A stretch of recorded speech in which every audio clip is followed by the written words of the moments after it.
ನನ್ನ ಪಾತ್ರ ವೀರರಾಣಿ ಕೆಳದಿ ಚೆನ್ನಮ್ಮ. ನನ್ನ ಹೆಸರು ವಸಂತ್.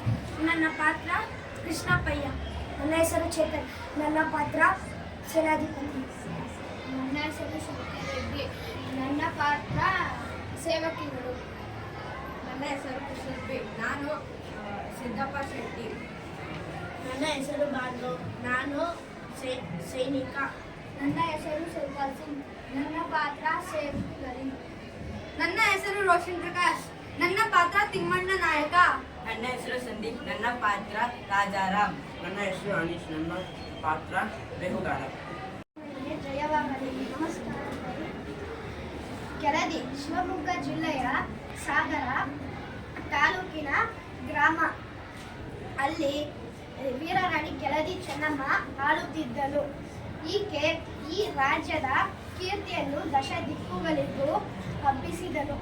ಇವಳು ಶಿಕಾರಿಪುರ ತಾಲೂಕು ಕೋಟಿಪುರ ಗ್ರಾಮದ ಸಿದ್ದಪ್ಪ ಶೆಟ್ಟಿ ಎಂಬುತ್ತಾನೆ ಮಗಳೇ ಸೋಮಶೇಖರ ನಾಯಕ ಮಡದಿ. ಈಕೆಯ ಏನು ಜಂಗಮರಿ, ಏನು ನಿಮ್ಮ ಸಮಸ್ಯೆ? ನಮ್ಮ ಜಂಗಮರಲ್ಲ ತಾಯಿ, ನಮ್ಮ ಛತ್ರಪತಿ ಶಿವಾಜಿ ಅವರ ಮಗ ರಾಜಾರಾಮ್. ನೀವು ಛತ್ರಪತಿ ಶಿವಾಜಿ ಅವರ ಮಗನೇ? ನಮ್ಮಿಂದ ಏನಾಗಬೇಕು? ತಾಯಿ, ಆ ದುಷ್ಟ ಔರಂಗಜೇಬನ ಸೋದರ ಶಿವಾಜಿಯನ್ನು ಸೆರೆ ಕ್ರೂರತೆಯಿಂದ ಕೊಲ್ಲಿಸಿ ಬಿಟ್ಟ. ಈಗ ನಮ್ಮನ್ನು ಕೊಲ್ಲಿಸಬೇಕೆಂದು ಹುಷಾಕಿದ್ದಾನೆ. ನಮ್ಮ ರಾಜವನ್ನು ವಶಪಡಿಸಲು ಸೈನ್ಯವನ್ನು ಕಳುಹಿಸಿದ್ದಾನೆ. ಈಗಾಗಲೇ ಕೋಟೆಗಳ ಅವರ ಕೈವಾಶವಾಗಿ ಶತ್ರುಗಳಿನ ಕಲ್ಲು ತಪ್ಪಿಸಿ ಇಲ್ಲಿಗೆ ಬಂದಿದ್ದೇವೆ. ನಮಗೆ ರಕ್ಷಣೆ ಕೊಡಿ. ಬೇರೆ ರಾಜರು ನಿಮಗೆ ರಕ್ಷಣೆ ಕೊಡಲಿಲ್ಲವೇ? ಇಲ್ಲ ತಾಯಿ, ಆ ದುಷ್ಟ ಔರಂಗಜೇಬನ ಕೋಪಕ್ಕೆ ಬೆದರಿ ರಕ್ಷಣೆ ನೀಡಲು ನಿರಾಕರಿಸಿದರು. ಆತನ ವೈರತ್ವ ಕಟ್ಟಿಕೊಳ್ಳಲು ಯಾರಿಗೂ ಸುಲಭದ ಮಾತಲ್ಲ. ಇದನ್ನು ಛತ್ರಪತಿ ಶಿವಾಜಿಯವರ ಮಗನಾದ ರಾಜಾರಾಮನಿಗೆ ರಕ್ಷಣೆ ಕೊಡುವುದು ನಮ್ಮ ನಿಜ ಧರ್ಮ, ಕನ್ನಡಿಗರ ಪರಂಪರೆ. ತಿಮ್ಮಣ್ಣ ನಾಯಕರೇ, ಇವರನ್ನು ಅತಿಥಿ ಗೃಹಕ್ಕೆ ಕರೆದುಕೊಂಡು ಹೋಗಿ. ನಮಸ್ಕಾರಗಳು ತಾಯಿ.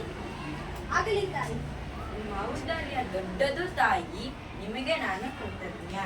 ತಿಮ್ಮಣ್ಣ ನಾಯಕರೇ, ರಾಜಾರಾಮನಿಗೆ ಆಶ್ರಯ ಕೊಟ್ಟಿರುವ ಬಗ್ಗೆ ನಿಮ್ಮ ಅಭಿಪ್ರಾಯವೇನು? ಅಮ್ಮ, ನೆನಪು ಮಾಡಿಕೊಳ್ಳಿ, ಶಿವಾಜಿ ಮಹಾರಾಜರು ನಮ್ಮ ರಾಜ್ಯದ ವ್ಯಾಪಾರ ಕೇಂದ್ರಗಳಾದ ಕುಂದಾಪುರ, ಗೋಕರ್ಣ ಮೇಲೆ ದಾಳಿ ಮಾಡಿದರು. ಅಲ್ಲಿ ನಮಗೆ ಸೇರಬೇಕಾದ ತೆರಿಗೆ ಹಣವನ್ನು ಕಿತ್ತುಕೊಂಡು ಹೋಗಿದರು. ನಿಜ, ತಿಮ್ಮಣ್ಣ ನಾಯಕರು ಹೇಳಿದ ಮಾತು ನಿಜ. ಸಬ್ನಿಸ್ ಕೃಷ್ಣಪ್ಪಯ್ಯ ನಿಜ. ತಿಮ್ಮಣ್ಣ ನಾಯಕರು ಹೇಳಿದ ಮಾತು ನಿಜ. ಸಬ್ನಿಸ್ ಕೃಷ್ಣಪ್ಪಯ್ಯನವರೇ, ನೀವೇನು ಹೇಳುತ್ತೀರಾ? ನಮಸ್ಕಾರ ತಾಯಿ. ನಾವೀಗ ರಾಜಾರಾಮರಿಗೆ ಆಶ್ರಯ ನೀಡುವುದು ತುಂಬ ಕಷ್ಟಕರ. ಆ ಔರಂಗಜೇಬರು ತಿಳಿದರೆ ನಮ್ಮ ಮೇಲೆ ಆಕ್ರಮಣ ಮಾಡ್ತಾನೆ. ಆತನದು ಬಲಾಢ್ಯ ಸೈನ್ಯ, ನಮ್ಮದು ಚಿಕ್ಕ ಸೈನ್ಯ. ನಿಜ. ಅಪ್ಪಾಜಿ, ನೀವೇನು ಹೇಳುತ್ತೀರಾ? ಶರಣಗೊಂಡವರಿಗೆ ಆಶ್ರಯ ನೀಡುವುದೇ ನಮ್ಮ ಧರ್ಮ. ದುಷ್ಟರಿಗೆ ಎದುರಿ ಮುಂದೆ ಸಾಗುವುದಕ್ಕಿಂತ ಮುಂದುವರೆದು ಹೋರಾಡುವುದೇ ಲೇಸು. ಅಪ್ಪಾಜಿ, ನೀವು ಹೇಳುವುದು ನಿಜ. ಈಗಲೇ ರಾಜಾರಾಮನು ನಮ್ಮಲ್ಲಿ ಆಶ್ರಯ ಬೇಡಿ ಬಂದಿದ್ದಾರೆ. ಅವನನ್ನು ರಕ್ಷಿಸುವುದು ನಮ್ಮ ನಿಜ ಧರ್ಮ ಮತ್ತು ಕನ್ನಡಿಗರ ಪರಂಪರೆ. ನಿಮ್ಮ ಮಾತು ನಿಜ, ಹಾಗೇ ಆಗಲಿ. ಮಹಾರಾಣಿಯವರಿಗೆ ಜಯವಾಗಲಿ. ತಮ್ಮನ್ನು ಭೇಟಿಯಾಗಲು ಬೇಹುಗಾರರೊಬ್ಬರು ಬಂದಿದ್ದಾರೆ. ಪರವಾಗಿಲ್ಲ, ತಿಳಿಸಿ. ಒಂದು ಅಜ್ಞಾತ ಕಾಲ ಸುದ್ದಿ. ಪರವಾಗಿಲ್ಲ, ಹೇಳು. ನಾವು ರಾಜಾರಾಮನ್ನು ಆಶ್ರಯ ಕೊಟ್ಟವನ್ನು ಕೇಳಿ ಔರಂಗಜೇಬು ಬಹಳ ಕೋಪ ಬಂದಿದೆ. ರಾಜ್ಯವನ್ನು ಮುಟ್ಟಲು ಸೇನಾವನ್ನು ಕಳಿಸಿದ್ದಾನೆ.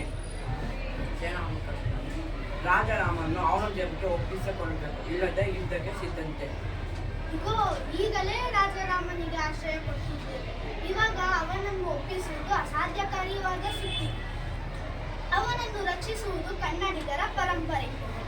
ಈ ಮಾತನ್ನು ಈಗ ಕೃಷ್ಣಪ್ಪಯ್ಯನವರೇ ನೀವೇನು ಹೇಳುತ್ತೀರಾ? ತಾಯಿ, ನಾವು ಕನ್ನಡಿಗರು ಕಲಿತನದಿಂದ ಕಾಡುವರು. ಜಯಪ್ಪ ಜಯಗಳು ಶಿವನಿಚ್ಛೆ. ಯುದ್ಧ ಒಂದೇ ನಮಗೆ ಉಳಿದಿರುವ ದಾರಿ. ಮಹಾರಾಣಿಯವರೇ, ಕೃಷ್ಣಪ್ಪಯ್ಯ ಹೇಳಿದ ಮಾತು ಸತ್ಯ. ಆ ಯುದ್ಧಕ್ಕೆ ಆದೇಶ ನೀಡಿರಿ. ಕನ್ನಡಿಗರ ಕಲಿತನ ತೋರಿಸೋಣ. ಮಗಳೇ, ಯುದ್ಧಕ್ಕೆ ಸಿದ್ಧವಾಯಿತೆ. ಮಾಡಿಕೊಳ್ಳುವುದೇ ಸಭೆಯ ತೀರ್ಮಾನ. ಮಂತ್ರಿಗಳೇ, ರಾಜರ ಎಲ್ಲರೂ ಯುದ್ಧಕ್ಕೆ ಸಿದ್ಧರಾಗಿರಿ.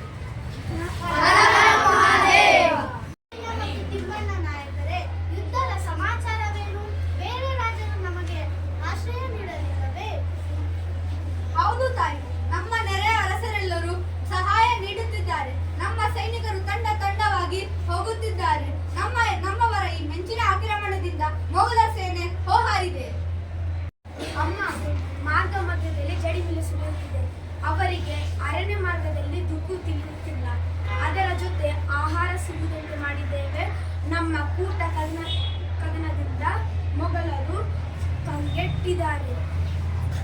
ನಮ್ಮ ಮಾವುತರ ಒಳಗಿದ ಆನೆಗಳು 100 ಕಾಡಾನೆಗಳನ್ನು ಬಿಡಾರ್ಗಳತ್ತ ನುಗ್ಗಿಸಿದರು. ಇದರಿಂದ ಔರಂಗಜೇಬನ ಸೈನಿಕರು ಮತ್ತಷ್ಟು ಭಯಭೀತರಾದರು. ಪ್ರಾಣ ಭಯದಿಂದ ಶಸ್ತ್ರಾಸ್ತ್ರಗಳನ್ನು ಬಿಟ್ಟು ಹೋಗಿದರು. ಮಹಾರಾಣಿಗೆ ಜಯವಾಗಲಿ, ಮಹಾರಾಣಿಗೆ ಜಯವಾಗಲಿ. ಮೊಘಲರ ಸೇನೆ ಓಡಿ ಹೋಯಿತು. ಯುದ್ಧದಲ್ಲಿ ನಾವು ಗೆದ್ದೆವು.